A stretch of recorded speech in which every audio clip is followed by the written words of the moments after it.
Hello, नमस्ते, आदाब, सत श्री अकाल। मेरा नाम पूनम अग्रवाल है और एक्सप्लेन एक्स में आपका स्वागत है। अगर आपने चैनल सब्सक्राइब नहीं किया है तो प्लीज़ कर लीजिए। Thank you so much. तो जैसे आप सबको पता है कि 22 अगस्त को सुप्रीम कोर्ट ने एक बहुत ही अच्छा ऑर्डर दिया था बिहार एसआईआर पे, जो कि आज यानी कि 23 अगस्त को अपलोड हुआ है।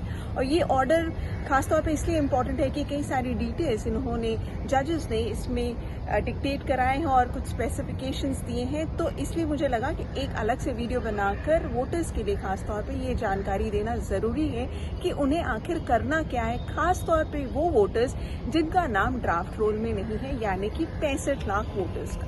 तो अभी तक जो सबसे ज़्यादा क्वेश्चन लोगों के सामने आया कि क्या करना है, उन्हें कौन सा फॉर्म भरना है, तो इस ऑर्डर में क्लियरली उन्होंने जजेस ने लिखा है कि उन्हें फॉर्म 7 भरना है, जो कि ऑब्जेक्शंस पर है। किसी भी तरह का ऑब्जेक्शन हो तो ये पर्टिकुलर फॉर्म वोटर भर सकता है। फॉर्म 6 नहीं भरना है। फॉर्म 6 नए वोटर्स के लिए होता है। तो पहले इलेक्शन कमीशन ने कहा था, उनकी वेबसाइट में भी मेंशन था कि फॉर्म 6 भरना है, लेकिन नहीं, आपको फॉर्म 7 भरना है। दूसरी बात, फॉर्म 7 के साथ भर के आपको क्या डॉक्यूमेंट्स देना है, तो इसमें ये चीज़ इन्होंने बहुत ही क्लियरली डिक्टेट किया है। और मैं ये आपको थोड़ा सा पढ़ के भी सुना देती हूँ, क्योंकि ताकि लोगों में जो क्वेश्चंस आ रहे हैं कि आधार कार्ड अब एक्सेप्ट होंगे नहीं होंगे, तो इस पर सुप्रीम कोर्ट ने सीधा सीधा कहा है कि along with any of the 11 documents mentioned in the SIR notification और आधार कार्ड, यानी कि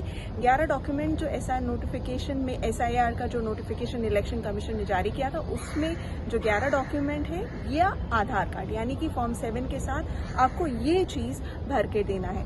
इस ऑर्डर में आप एक चीज़ और जो बहुत इंपॉर्टेंट है, मुझे लगा कि मेंशन करना चाहिए कि इस ऑर्डर में इलेक्शन कमीशन के ऊपर जिम्मेदारी तो है ही, साथ में सुप्रीम कोर्ट ने अब BLAs यानी कि जो एजेंट्स हैं, काम कर रहे हैं पॉलिटिकल पार्टीज के लिए, स्टेट लेवल के पॉलिटिकल पार्टीज और नेशनल लेवल के पॉलिटिकल पार्टीज के लिए, तो उनके ऊपर भी ये जिम्मेदारी दे दी गई है कि वो हर वोटर को, जो एटलीस्ट हर दिन 10 वोटर को एक BLA असिस्ट करेगा अगर उसका नाम डिलीट हो गया है वोटर लिस्ट से। तो इन्होंने एक कैलकुलेशन किया है जिसके बेसिस पे उन्होंने कहा है कि करीब करीब 1.6 यानी कि 1.5 लाख से ज़्यादा BLA ग्राउंड पे काम कर रहे हैं, जो कि इन्फॉर्मेशन दी गई थी कोर्ट में।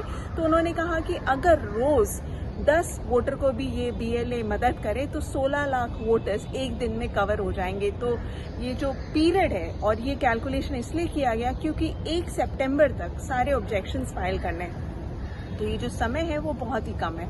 अब ये समय कम होने के कारण सुप्रीम कोर्ट ने कहा कि अब पॉलिटिकल पार्टीज के जो एजेंट्स हैं, उनकी जिम्मेदारी है कि वो हेल्प करें और जो भी वोटर अग्रीव्ड है, जिसको भी परेशानी है, उसकी मदद करके फॉर्म भरकर अब वो BLO और ERO के पास जाएं, ताकि किसी भी तरह का ऑब्जेक्शन जो हो वो हटा सके। तो अगर कोई वोटर ज़्यादा पढ़ा लिखा नहीं है और उसको फॉर्म भरने में दिक्कत है, तो वो, मैं आपसे ये रिक्वेस्ट करूंगी, आप प्लीज़ जाइए और नज़दीकी किसी भी लोकल पॉलिटिकल पार्टी के जो भी कार्यकर्ता हैं उनसे मदद लीजिए और अपना काम कराइए। अब उनके पास भी ये पावर आ गया, क्योंकि सुप्रीम कोर्ट ने ये भी कहा है कि ये सारे पॉलिटिकल पार्टीज जो हैं उनको एक स्टेटस रिपोर्ट फाइल करना है नेक्स्ट हियरिंग के पहले, जो कि 8 सितंबर को है। तो आप समझ लीजिए, सुप्रीम कोर्ट ने एक तरह से पावर दे दिया है नेशनल और स्टेट लेवल पॉलिटिकल पार्टीज को कि भाई आप जाओ, काम कराओ, अगर नहीं करते तो आप हमें बताइए कि क्या समस्या आई आपको ग्राउंड पर। तो इलेक्शन कमीशन के जो अफसर हैं,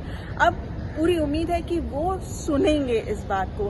हालांकि एक्सपर्ट्स का ये भी कहना है कि ये जो पूरा निर्णय लिया गया था, वो तो इलेक्शन कमीशन ने बिना कंसल्टेंसी के लिया, ना किसी पॉलिटिकल पार्टी से बातचीत की। अब जब लास्ट मोमेंट में चीज़ें इतनी खराब हो चुकी हैं, समय की कमी है, तो अब उन पर सारा जिम्मेदारी आ रहा है कि आप जाकर मदद करें वोटर्स की और उनके नाम ऐड कराएं, स्पेशली 65 लाख वोटर्स के। तो ये जो कंफ्यूजन रहा है अभी तक, उसको इलेक्शन कमीशन ने पूरा क्लियर कर दिया कि फॉर्म 17C और आधार कार्ड अगर आपके पास है या कोई और डॉक्यूमेंट, वो 11 डॉक्यूमेंट्स में जो मेंशन किए, पासपोर्ट हो चाहे क्लास 10th का सर्टिफिकेट हो, वो लेकर आप जाएंगे तो आपका काम ज़रूर होगा। इनफैक्ट इस पर्टिकुलर ऑर्डर में उन्होंने ये भी मेंशन किया है कि करीब 2 लाख से ज़्यादा नए वोटर्स आए हैं और 80,000 से ज़्यादा आपके कंप्लेंट्स भी दिए गए हैं, ऑब्जेक्शंस रेज किए गए हैं लोगों के द्वारा कि उनके नाम कट गए हैं। तो इस तरह की चीज़ों को भी मेंशन किया गया है इस ऑर्डर में। तो जो सुप्रीम कोर्ट जजेस का पूरा फोकस ये था कि कहीं भी एक राइटफुल वोटर यानी कोई एलिजिबल वोटर जिसका नाम होना चाहिए वोटर लिस्ट में, उसका नाम ना कट जाए। तो ये जो समय है, आज 23 तारीख है और 1 सितंबर के अंदर अंदर ये पूरा काम होना है, ताकि आपका नाम अगर कटा है तो वो फाइनल रोल में एटलीस्ट आपका नाम आ जाए। तो यही रिक्वेस्ट है आपसे, प्लीज़ टाइम समय बर्बाद ना करें, आप अपने डॉक्यूमेंट्स को ले जाएं और आधार कार्ड क्योंकि एक्सेप्ट किया जा रहा है तो अब एटलीस्ट आपको वो सुविधा ज़रूर होगी कि आप अपना नाम ऐड करा सकें। आशा करती हूँ ये वीडियो आपको पसंद आया होगा और कोई भी क्वेश्चन हो तो प्लीज़ आप कमेंट सेक्शन में लिखिए, मैं कोशिश करूँगी उसका जवाब देने का। Thank you so much for watching this video and please do like, share and subscribe to my channel. Thank you.